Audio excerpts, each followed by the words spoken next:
راهلك سيدي بنتي راهلك أنا من خير عليك يا سيدي بارك المكان يا سيدي بارك المكان يا سيدي بارك المكان الصباح اشكر القربان يا سيدي زورني مرة يا سيدي زورني مرة يا سيدي زورني مرة يا مهلا هذا الصحراء.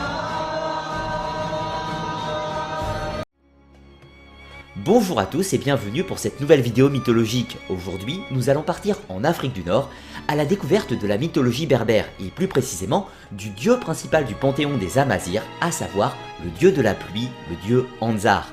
Et nous allons parler d'un rituel bien particulier, d'une tradition qui s'est perpétuée jusqu'à aujourd'hui, appelée Tislit en Anzar ou la fiancée d'Anzar.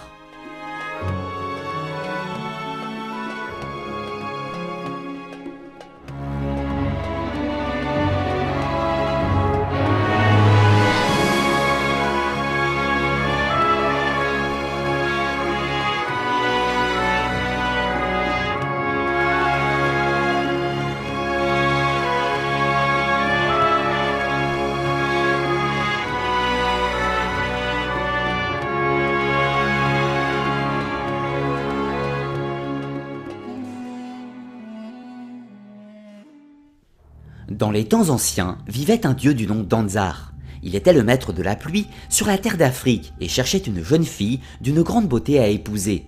C'est alors qu'il vit lors de ses voyages dans le monde des hommes une jeune fille qui se baignait dans une rivière.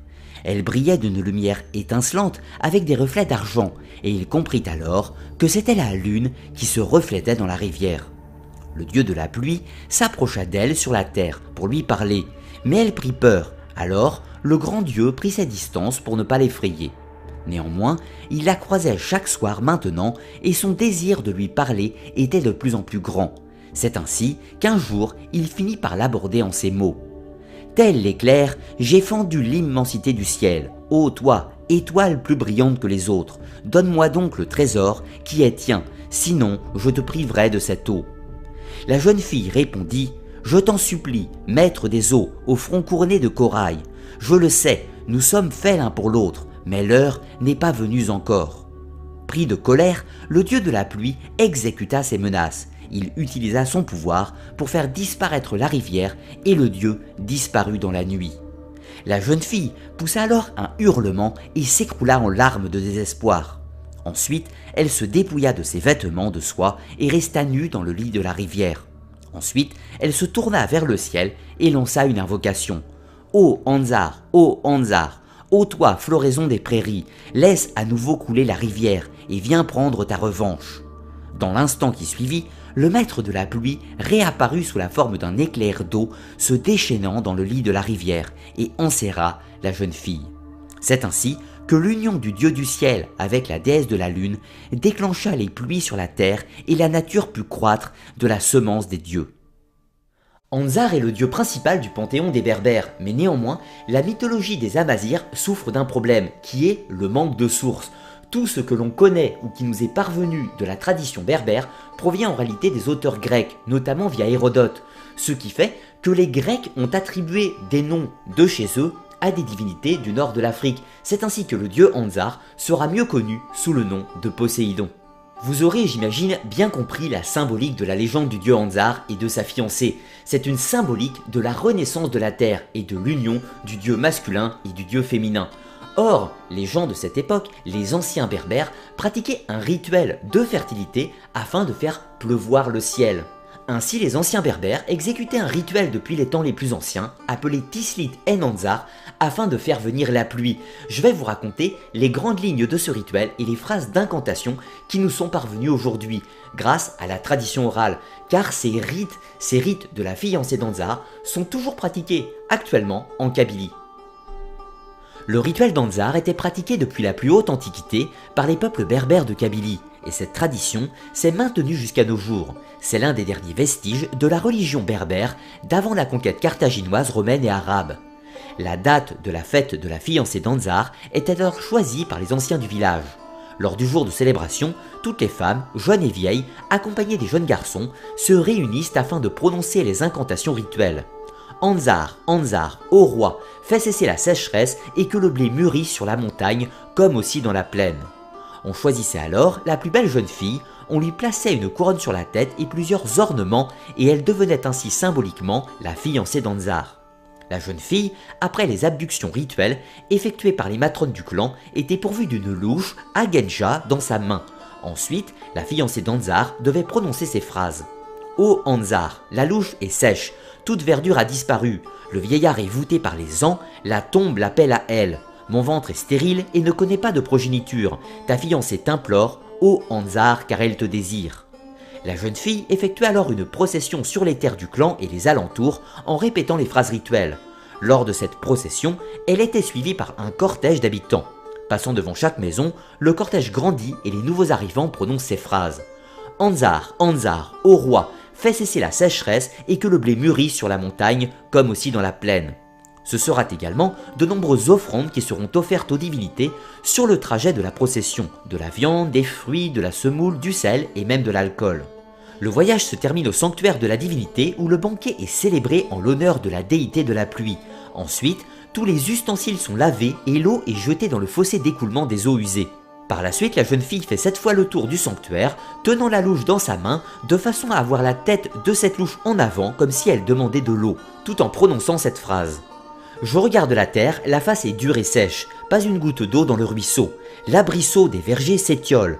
Anzar, viens à notre secours, tu ne peux pas nous abandonner. Ô noble, j'entends le gémissement de la terre, pareil à celui du prisonnier plein d'ennui.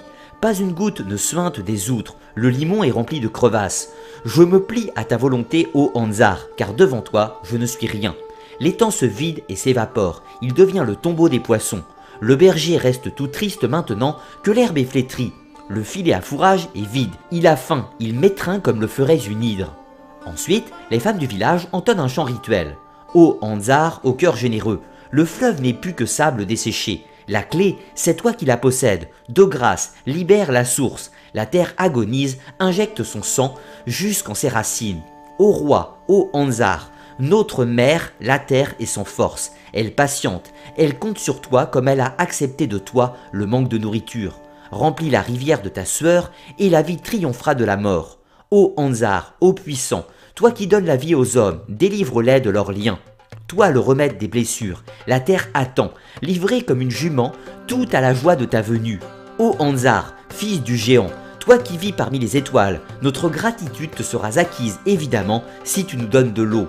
Ô Anzar, ô roi, toi qui dont le charme est sans égal, tu as épousé une jeune fille, perle, gracieuse, à la chevelure souple et lisse. La voici, donne-lui des ailes et foncez vers les cieux. Pendant ce temps, les autres jeunes filles en âge de se marier s'assemblent auprès de la fiancée, toujours enveloppée dans la paille, pour pratiquer le zerzari, un jeu qui se pratique avec une balle de liège. Munies chacune d'un bâton, elles se disputent la balle jusque cette même balle tombe dans le trou préparé pour la recevoir. La fiancée répète alors « La terre et moi, nous sommes coépouses. Nous avons épousé un homme sans l'avoir vu.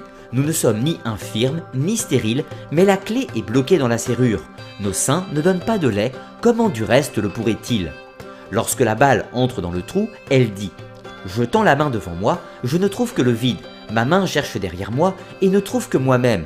Rien ne me retient que moi-même. Ô Anzar, ô roi très bon, ma vie m'est précieuse, mais s'il la veut, qu'il la prenne. » Les jeunes filles qui pratiquent le jeu répondent alors « Nous avons atteint notre but, la balle est à sa place, le roi est descendu sur la terre, la fiancée s'est soumise et l'a accepté.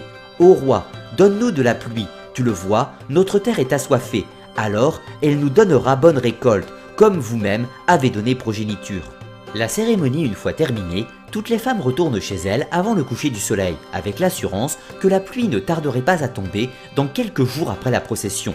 Néanmoins, suite à la conversion à l'islam dans les peuples berbères, le rituel s'est vu modifié de nos jours. Ce n'est plus une jeune fille qui suit la procession avec ses ornements et finit nue dans la paille, mais seulement une louche qui fait figure symboliquement de fiancée d'Anzar. À part cela, le rituel est maintenu à l'identique. Les conquêtes arabes ont mis fin à l'ancienne procession telle que décrite, mais malgré l'interdit religieux, plusieurs villages pratiquent encore la procession de la même manière que leurs ancêtres.